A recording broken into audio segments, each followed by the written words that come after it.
بسم اللہ الرحمن الرحیم۔ مشکوٰۃ المصابیح، کتاب نماز کا بیان، باب نماز خسوف کا بیان۔ حدیث نمبر 1482۔ ترجمہ۔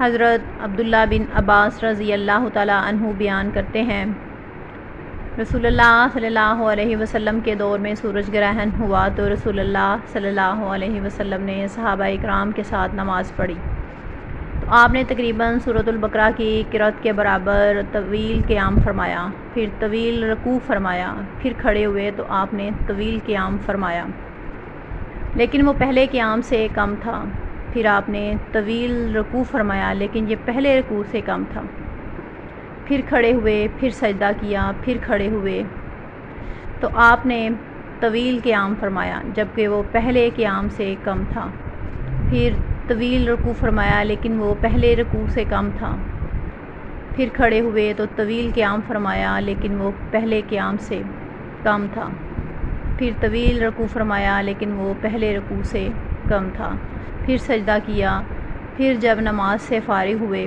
تو سورج گرہن ختم ہو چکا تھا۔ آپ صلی اللہ علیہ وسلم نے فرمایا، بے شک آفتاب و ماہتاب اللہ کی نشانیوں میں سے 2 نشانیاں ہیں، یہ کسی کی موت و حیات کی وجہ سے نہیں گہناتے، جب تم دیکھو تو اللہ کا ذکر کرو۔ صحابہ نے عرض کیا، اللہ کے رسول، ہم نے آپ کو دیکھا کہ جیسے آپ اپنی اسی جگہ سے کوئی چیز پکڑنا چاہتے ہیں، پھر ہم نے آپ کو الٹے پاؤں واپس آتے ہوئے دیکھا۔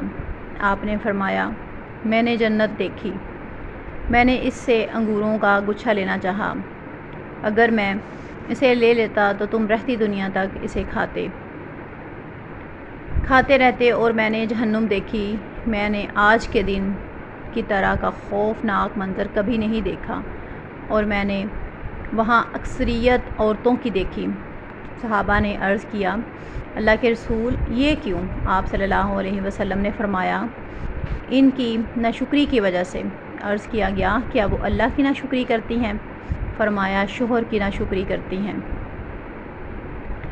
وہ خاوند کے احسان کی ناشکری کرتی ہیں۔